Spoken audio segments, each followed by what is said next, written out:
السلام عليكم كسر دوادا مركلة يا مقال كلا قصة ما أنت وحويان قرصومي دي أما وايتان كي ريتشال هوكلاند يسيد أي بوليس كوسو هلان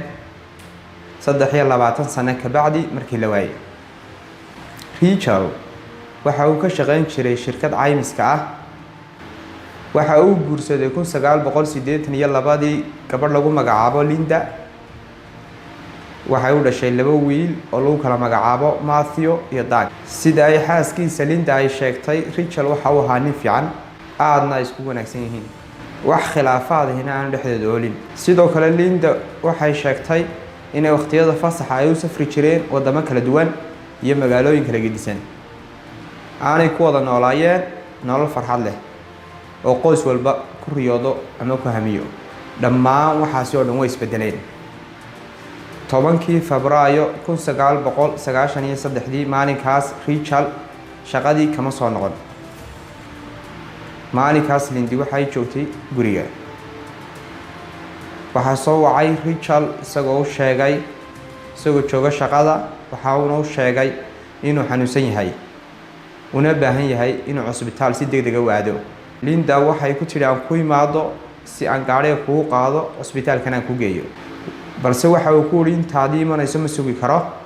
hadda ayaan u baahanahay inaan cusbitaalka si dhaqso ah u aado markii bana telefoonkii ayuu ku damiyay isagoo sheegin cusbitaalka uu tagayo magaciisa markii uu guriga ku soo noqon waayay Linda sida xaas kasta oo ninkeeda jecel aad ayay warwartay sababtoo ah uu sheegin cusbitaalka uu aadayo waxa ay bilowday inay la wada xiriirdo in cusbitaaladii kaaga dhawaa meesha uu ka shaqeynayo dhan ee la wada xiriirdo balse waxa loo sheegay in aanu jirin qof Rachel la dhaho ama lagu magacaabo oo soo galay cusbitaaladaasi Linda markii ay ka weyday cusbitaaladii oo dhan waxa ay istiri armo si kadisa u safray isagoo aan ku sheegin balse waxa ay isweydiisay sidaas maxaa u sameeynaya ilaa wax khilaafaad dhexdooda ma ooline balse waxay aragtay dhammaan dokumentigiisii oo dhan sida baasaboorkii dharkiisii oo guriga yaala iyo dhammaan iyo waxyaabihii uu baahnaa sida jaakadkiisii ama koodhkiisii oo guriga yaala waqtigaasi waxay ahayd bishii Febraayo oo aad ay wadanku qaboobaa intaas ka bacdi Rachel family-giisii iyo asxaabtiisii way raadiyeen ilaa markii dambe ay la xiriireen booliska arrinkiina u sheegeen waxa ka soo wareegtay muddo waxa ka soo wareegtay maalmo waxa ka soo wareegay bilo walina wax wara laga mahayo Rachel ilaa maalin maalmaha kamid ah ay boolisku ay ka heleen gaarigiisii meesha lagu baarkimo gawaadhida ee ku taala madaarka 10 sano markii ay ka soo wareegtay waayitaankiisii wax macluumaad aan lahayn Rachel aan la helin boolisku waxay u aqoonsadeen inuu geeriyooday muddo ka bacdina Linda waxay guursatay nin kale waxaan iska bilowday nolol cusub intaas ka bacdi maalin maalmaha kamid ah kuna beegan sanad markii ahayd 2016 Linda waxa soo wacay dambi baadhe ka tirsan booliska qaybta Florida laguna magacaabo Anthony wuxuuna weydiiyay Linda ma taqaanaa nin lagu magacaabo Rachel markii ay maqashay magacaasi way argagaxday waana yaabtay waxaanay ku tiri dambi baadhihii waana qaanaa waxa weeyaan ninkii hore ee geeriyooday 23 sano ka hor balse dambi baadhihii waxa uu sheegay inuu nool yahay aanu dhiman kuna xidhan yahay saldhiga haddaba waxa dhammaantiin aad weydiinaysaan halkee buu Rachel ku maqnaa muddadaasi aadka u badan ee 23 sano Rachel 1993 waxa uu ka tagay gobolka lagu magacaabo Indiana isagoo aaday gobolka Florida halkaas waxa uu ka kireystay guri balse nasiib wanaag gurigii waxa uu ka dhaxelay warqad cadaynaysa dhimashada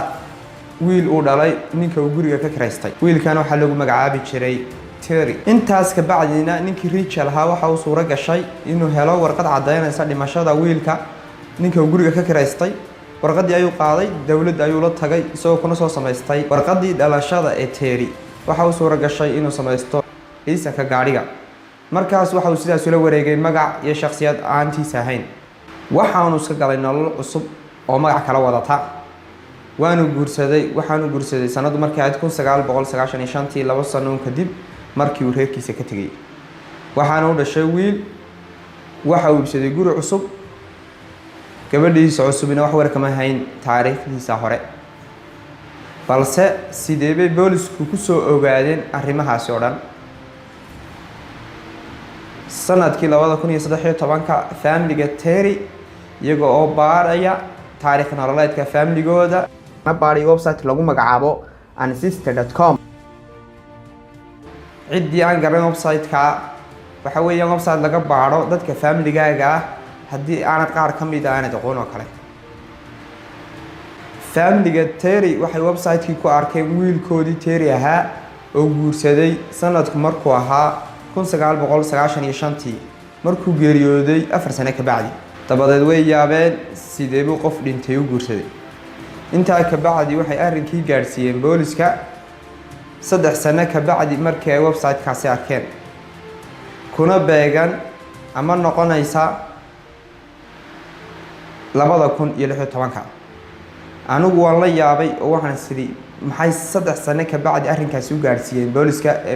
mar hore u gaarsin waayeen booliska. haddaba 2016 waxaa la soo qabtay ninkii Richard ahaa iyadoo loo haysto qaadashada magaca Terry. 2017 waxaa lagu xukumay 2 sano oo xabsi ah. markii la weydiiyey muxuu carruurtiisii iyo gabadhiisiiba uga tegay muddo dhan 23 sano ah, wax jawaab ah kama bixin Richard oo lagu qanco. ayaad u mahadsantihiin daawashada muuqaalkan. wabillahi tawfiiq.